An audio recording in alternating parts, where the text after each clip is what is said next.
Magandang araw mga bayang karerista. Nandito na naman po si Rematista na magbibigay sa inyo ng karera tips and analysis ngayong araw ng Miyerkules o October 16, 2024. Meron tayong 7 karera ngayong araw na to, so simulan na natin. So race 1, simula ng winner take all event. Isang 3-year-old and above maiden race. Ang pampremero ko rito, itong numero 4, Super Tatiana, na sa ni J.D. Calagos. Nanalo to sa nabati race niya noong October 5 lang. Meron tong 116.8 sa 1200. Bandera tapos nga siya nanalo din.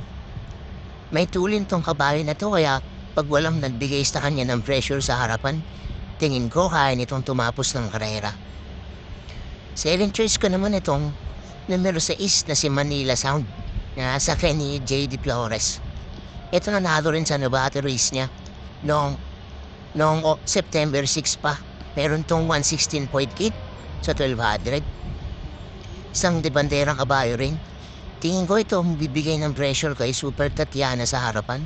Kaya pag di siya magbigayat, tingin ko may dehadong mananalo rito dahil nga maiden race to. So first choice ko numero 4 ng Super Tatiana. Second choice numero 6 Manila Sound.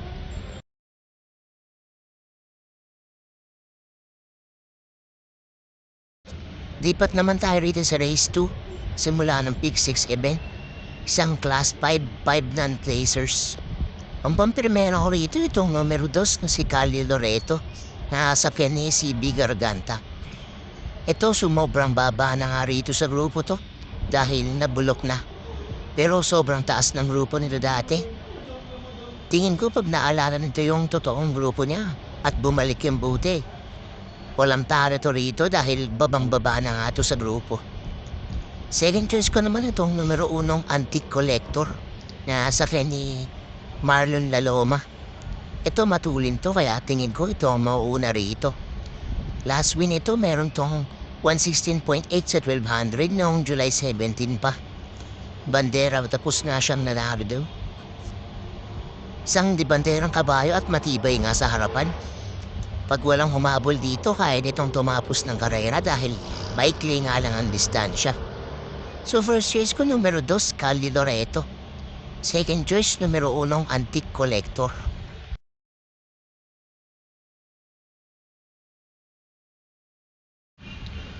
Dito naman tayo sa race 3. Simula ng Pick 5 event. Isang class 5, 6-10 split. Ang pamprimera ko rito itong numero 5, Axis Deviation na sa ni JB Bahaykay. Pabor na pabor sa kanya ang distansya dahil 1200 lang. Batulin tong kabahay na to. Kaya pag walang lumutya kaya nitong tapusin ang karera. Last win nito noong August 4 pa. Meron tong 128.8 sa 1400. Bandera tapos nga siyang nanalo din. Change jacket to ngayon. JB Bahaykay ang susubok rumenda sa kabayong to. Second choice ko naman itong numero 3 na si My Diamond na nasa ni YL Bautista. Ito matagal din na pahinga at ngayon ay nagbabalik. Isang dibanderang kabayo rin at matibay sa harapan. Last pin ito meron tong 114.2 sa 1200 noong March 6 pa. Ito sanay na sa malalakas na laban. Tingin ko ito bibigay ng pressure kay Axis Deviation. So first choice ko numero 5 Axis Deviation. Second choice numero 3 My Diamond.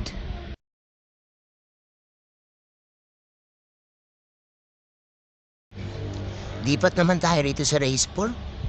Simula ng Pick 4 event. Isang class 5 split placers. Ang pampremera ko rito itong numero 3 na si Taipan 1 na sasakyan ni JC De La Cruz. Isang debanderang kabayo at sunay na rin sa malalakas na laban to. Last win nito nakaraang taon pa. Meron tong 113.6 sa 1200 noong July 26, 2023 pa. Puro debanderang ang kalaban niya rito kaya patibay na lang talaga ito sa harapan. Second choice ko naman itong numero 1 Prince Arman na sasakyan ni RC Tabor. Ito tingin ko mahanap lang to ng tiyempo. Last win ito meron tong 131.6 sa 1400 noong July 27 pa. at bandera tapos nga siyang nanalo din. Ito may balik din tong kabayo na to at maganda pa nga ang numero niya dahil nasa balya. Tingin ko ito ang mauuna rito. So first choice ko numero 3, Taipan 1. Second choice numero 1, Prince Arman.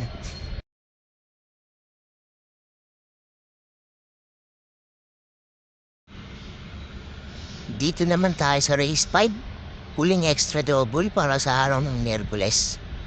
Isang class 5, 11 to 15 split. Ang pampremera ko rito itong numero 7, Grand Monarch, na sasakyan ni Mark Alvarez. Ito masyadong mababa na nga sa laban. Galing din sa basyon tong kabayo na to. Last win na to meron tong 129 flat sa 1400 noong April 13 pa. Pwedeng ibandero, pwedeng iremate. Lamang na lamang to rito sa grupo na to tingin ko. Second choice ko na rin itong numero 1, Mami's Lab, na nasakyan ni BJ Bigalieta.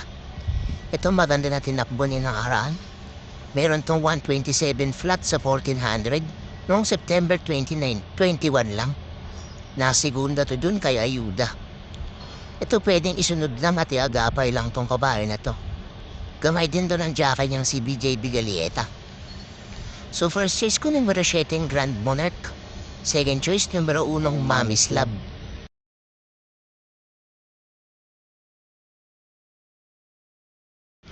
Dipat naman tayo rito sa race 6. Huling daily double para sa araw ng Miyerkules. Isang class 4, 16 to 21 split. Ang pampremera ko rito itong numero 6 na si Iris, na sasakyan ni Lester De Jesus. Ito tingin ko kaya niya pa naman tong grupo na to. Last win ito meron tong 114 flat sa 1200 noong September 18 lang. Isang banderang kabayo at may balik din tong kabayo na to. Gamay na rin to ng regular jockey ng si Lester De Jesus. Second choice ko na rin itong numero 4, AP Factor, na sasakyan ni Mark Alvarez. Ito talagang humahanap lang ng tempo. Last run nito meron tong 113.8 sa 1200 noong September 4 pa. Isang dibanderang kabayo at may balik tong kabayo na to. Tingin ko lamang na to rito dahil madadanda pa rin ang tinatakbo, nakaraan pa. Makapwesto lang to ng maayos, tingin ko makakaraos na to rito. So first choice ko numero 6, Iris. Second choice numero 4, AP Factor.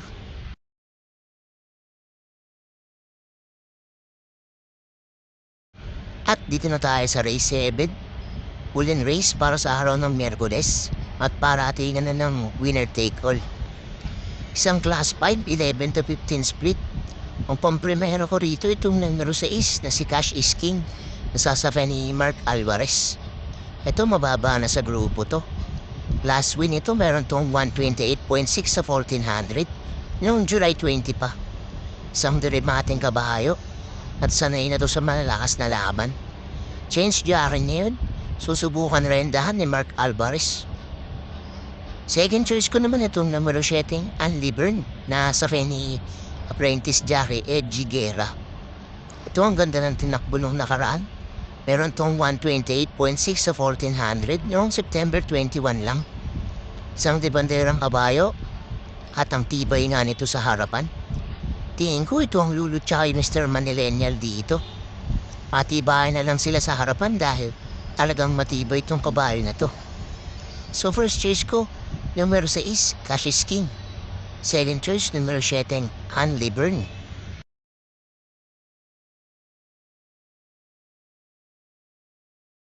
So doon nagtatapos ang ating karera tips and analysis para sa araw ng Miyerkules. Maraming salamat sa mga nanood at sana'y magsitama tayong lahat.